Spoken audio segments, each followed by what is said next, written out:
వస్తా ఉన్నారు. దయచేసి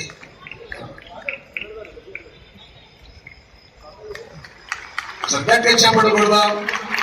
మన నాయకులను మనం సన్మానించుకోవడం మనకి అది గొప్పతనం. అది కాబట్టి ఈ విధంగా వారిని సన్మానం చేయడము మన మాస్టర్స్, ఫాదర్స్, బిషప్స్ అందరూ కూడా ప్రపంచ శాంతి కోసం, ప్రజా ఐక్యత కోసం మరి నేషనల్ వైడ్ గా ప్రేయర్ డేను నిర్వహిస్తున్నందుకు మీ అందరికీ హృదయపూర్వక శుభాకాంక్షలను తెలియజేస్తా ఉన్నాను. మరి దేవుడి బిడ్డలుగా మీరు ఎప్పుడు ఈ లోకం శాంతియుతంగా ఉండాలి, సమగ్రంగా ఉండాలి, ఐక్యంగా ఉండాలి, అందరూ బాగుండాలి అనేటువంటి ప్రార్థనలు ఫలించాలి. ఖచ్చితంగా ఈ దేశ సమగ్రత మనందరి అభిప్రాయంలోనే ఉంటది. ఒకరినొకరు ద్వేషించుకోవడం కాకుండా ఆ దేవుడు, ఆ యేసయ్య కూడా ఎప్పుడు ప్రేమను పంచేవారు, ప్రేమను పంచాలనే చెప్తూ ఉండేటువంటి వారు. కాబట్టి వారి అనుగ్రహంతో ఇక్కడ వేలాది మంది మరి దేవుడి విశ్వాసకులు బిడ్డలు ఇక్కడ ప్రేయర్లో పాల్గొంటున్న సందర్భంగా నాకు చాలా సంతోషం. వాస్తవానికి ముఖ్యమంత్రి గారు ఈ సభకు రావాల్సింది ఉండే, కానీ కొంత ఇంపార్టెంట్ ప్రోగ్రామ్ లో బిజీ ఉండడంతో నాకు ఈ ప్రోగ్రాం చెప్పడం జరిగింది. మీ అందరి ఆవేదన నాకు తెలుసు. చాలా గ్రామాలలో మీరు అనుకునే విధంగా ప్రార్థనా మందిరాలు కానీ మరి బరెల్ గ్రౌండ్స్ కానీ ఇట్లాంటి ఏర్పాటు చేసుకోవాలంటే కొన్ని ఇబ్బందులు కూడా మీరు పడుతున్నటువంటి విషయం మా దృష్టిలో కానీ సీఎం గారి దృష్టిలో కానీ ఉన్నాయి. కాబట్టి భారత రాజ్యాంగం ఇచ్చినటువంటి ఫండమెంటల్ రైట్స్ ఏవైతే ఉన్నాయో అవి ఎప్పుడు కూడా ప్రొటెక్ట్ చేయడం కోసం మరి భారతీయులుగా తప్పకుండా భారత రాజ్యాంగాన్ని గౌరవిస్తూ అంబేద్కర్ గారు ఇచ్చినటువంటి భారత రాజ్యాంగ రక్షణ కోసం ప్రతి ఒక్కరం పాటుపడాలి. అప్పుడే ఈ దేశము భిన్నత్వంలో ఏకత్వం అనేటువంటి అభిప్రాయం గాని, బలమైనటువంటి పునాది గాని, అదే విధంగా మరి లౌకిక రాజ్యం అనేటువంటి సెక్యులర్ స్టేట్ అనేటువంటి ఒక స్ఫూర్తిని మనకు మహనీయుడు డాక్టర్ బిఆర్ అంబేద్కర్ గారు ఇవ్వడం జరిగింది. నిన్ననే మనమందరం కాన్స్టిట్యూషన్ డే కూడా నిర్వహించుకోవడం జరిగింది.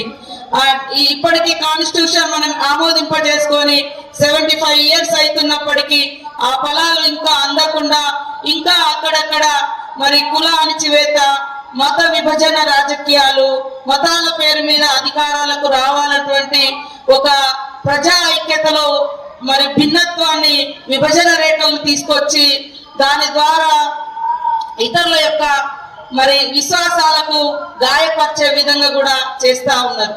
కానీ భారతదేశం ఒక చాలా బ్యూటిఫుల్ డెమోక్రసీ ఉంది, చాలా గ్రేటెస్ట్ కాన్స్టిట్యూషన్ ఉంది మన దేశంలో. దాన్ని మనం అందరం ఫాలో అయితే ఖచ్చితంగా శాంతియుతమైనటువంటి సమాజం, ఎవరికి నమ్మకం ఉందో ఆ దేవుణ్ణి, ఆ ప్రార్థనలు జరిగే విధంగా మనమందరం ముందుకెళ్ళగలుగుతాం.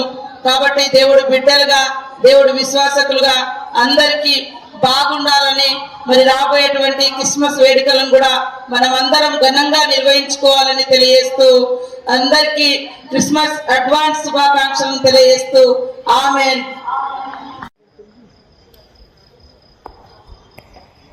ముందుకు రావాలని చెప్పాలి. మరొకసారి చెప్పట్లు కూడా ఈ మధ్యలో మా వరంగల్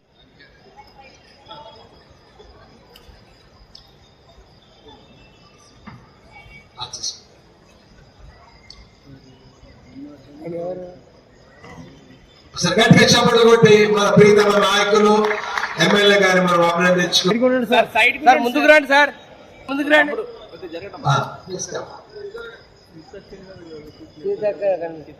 కనపడుతుందా?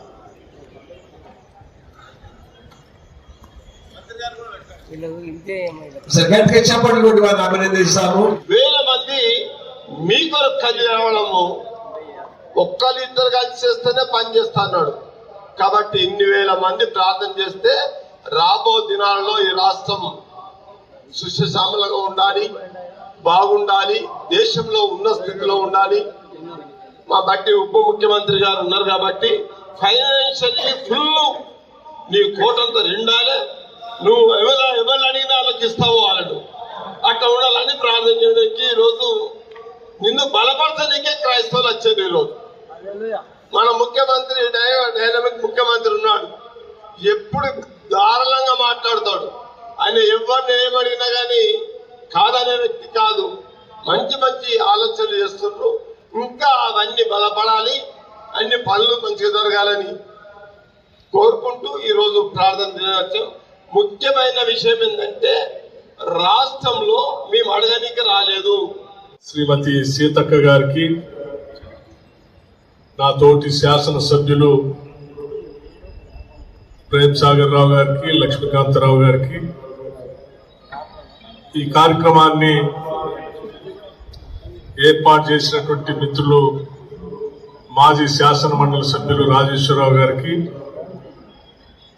వేదిక మీద ఉన్నటువంటి పెద్దలు బిషప్లందరికీ, మాస్టర్స్ కి, ఈ కార్యక్రమానికి ఇక్కడ విచ్చేసినటువంటి స్నేహితులకి, విశ్వాసకులకి అందరికి కూడా ముందుగా నా హృదయపూర్వకమైనటువంటి నమస్కారాలు తెలియజేస్తా ఉన్నాను.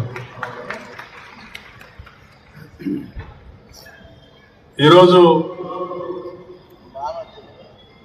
రాష్ట్రంలో ఉన్నటువంటి బిషప్లు, మాస్టర్స్